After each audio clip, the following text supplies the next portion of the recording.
Hi guys, welcome to vimala Rana cooking channel. ඉතින් ඔන්න අද මම ඔයාලට රෙසිපි එකක් ගෙන්නේ චිකන් චොක්ක හදාගන්න. ලේක් තමයි මම අරගෙන තියෙන්නේ. ඉතින් ඒ සඳහා මම චිකන් අරගෙන තියෙනවා. ග්‍රෑම් 900ක් වලින් හොදගෙන පොඩ්ඩක් තීරු ගහගෙන ඒ වගේම මම අද සම්ප්ලවර් තෙල් ගැඹුරු දේ ටිකක් බැදගෙන තමයි හදාගන්නේ. ඒ වගේම මෙතන මම අරගෙන තියෙන අබ කුඩු ස්වල්පයක්, දම්බිරිස් කුඩු මේස හැඳි භාගයක්, ලුණු කුඩු මේස හැඳි භාගයක්, කහ කුඩු ස්වල්පයක්, මිරිස් කුඩු මේස හැන්දක් අරගෙන තියෙනවා. ඒ වගේම සුදු ලුණු දෙක තුනක් සුද්ධ කරගෙන තියෙනවා. මේ ලුණු හතරක්, කරපිංචා ටිකක්, කරදම පහක්, කුරුදු කැබැල්ල, ලොකු ඉඟුරු කෑල්ලක්, අවමිරිස් කරල් 12ක් විතර. ඉතින් අපිට ඕන විදිහට මේක හදාගමු.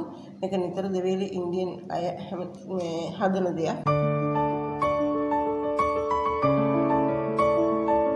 ඉතින් අපි පොඩ්ඩක් අපිට ඕන විදිහට අපේ විදිහට ශ්‍රී ලංකා විදිහට අපි හදාගන්න අරගෙන තියෙනවා මම මේ විදිහට. ඉතින් අපිට කැමති විදිහට අපිට එකතු කරගෙන ඕන විදිහට හදාගන්න පුළුවන්. අපිට රෙසිපි අනුවම නෙමෙයි. අපි කැමති විදිහට අපිට රස විදිහට අපි හදාගමු. ඉතින් බලමු කොහොමද ඉතුරු ටික කරගන්නේ කියලා. ඉතින් ඔයාලා මේ අපේ වීඩියෝ එක නරඹන අතරතුරේ ඔයාලා අපේ වීඩියෝ එක සබ්ස්ක්‍රයිබ් කරලා නැත්නම් සබ්ස්ක්‍රයිබ් කරන්න, කමෙන්ට් දාන්න, ලයික් කරන්න.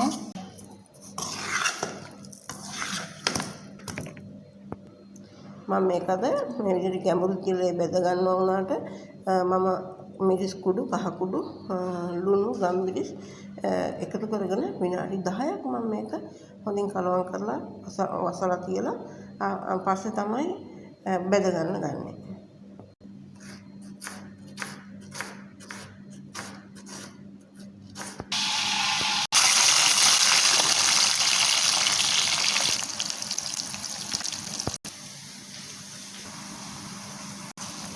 මේ විදිහට ලුණු බාගෙට බැදුනට පස්සේ අවමිරිස් ටිකයි සුදු ලුණු කපලා මම ඒකට එකතු කරගත්තා. මේ ටික මම හොඳින් බැදෙන්න දානවා.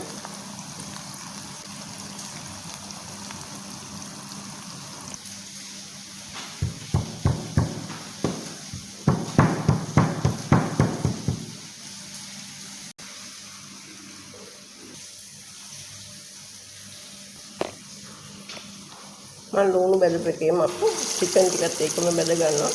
විනාඩි 15ක්ම 10ක් 15ක්ම තියාගෙන තමයි බැද ගන්න ගත්තේ. එහෙනම් විනාඩි 3-4ක් වේගෙන් ගින්දර දාගෙන බැදගෙන පස්සේ ටිකක් අඩු කරලා ගින්දර අඩු කරලා හිමීට බැද ගන්නවා. විනාඩි 15ක් විතර වගේ අපිට මේක හොඳින් බැදිච්චාම හොඳට බැදිනවා.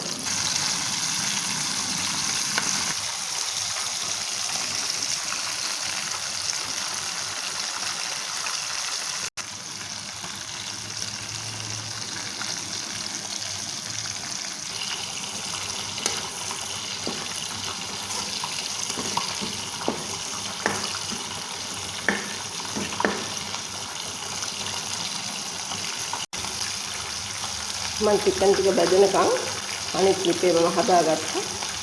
මේ විදිහට අපිට මේකට චිකන් කෑලි ටික එකතු කරගන්න මම මේ කුඩු ඒ වගේම කුරුළු කරපිංචා කරනමු ගම්මිරිස් එකතු කරගෙන මේ විදිහට ටිකක් ෆ්‍රයි කරගත්තා. දැන් මම චිකන් කෑලි ටික මේකට එකතු කරගෙන අපි වතුර ස්වල්පයක් එකතු කරගෙන ඉතින් ටික කොහොමද කරගන්නේ කියලා බලමු.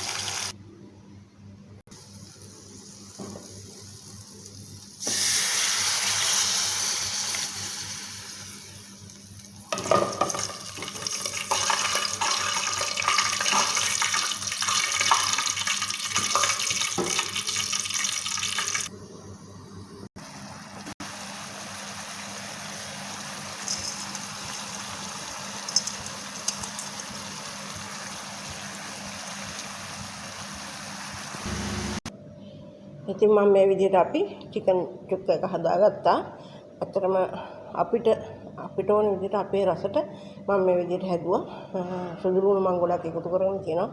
ඒ වගේම ගම්මිරිස්, සුදු ලුණු, ඉඟුරු හොඳින් එකතු කරගෙන තියෙනවා. ඉතින් මිරිස් සාමාන්‍යයෙන් දාලා තියෙනවා. ඉතින් අස්සර අඩු කරගෙන හදාගන්න පුළුවන්. ගම්මිරිස් ටිකක් වැඩිපුර එකතු කරගෙන තියෙනවා. ඉතින් අපිට ඕන විදිහට රසට මේ විදිහට හදාගන්න පුළුවන්.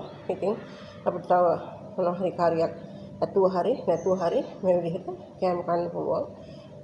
රසටම තියෙනවා හොඳටම තියෙනවා. ඉතින් ඔයාලත් මේ වගේ try කරන්න. ඒ වගේම ඔයාලා කැමති නම් මගේ වීඩියෝ එකට Vimala Rana SL cooking channel එක subscribe කරන්න, like කරන්න, comment දාන්න, share කරන්න බොහොම ස්තුතියි අපිත් එක්ක එකතු වුණාට.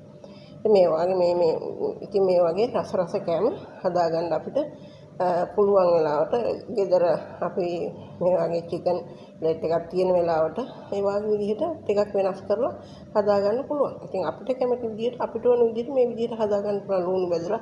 ඉතින් මේකට හුඟක් තෙත ගතියට ලුණු මේකට කරලා බෙද ගන්නවා. මම එහෙම නෙමෙයි. මම ලුණු බෙදලා අයින් කරලා අන්තිමටම තමයි හිඳීගෙන එනකොට තමයි ලුණු බෙදපුවා මිදිස් සුදු ලුණු එකතු කරගත්තේ. බොහොම ස්තුතියි අපිත් එක්ක එකතු වුණාට.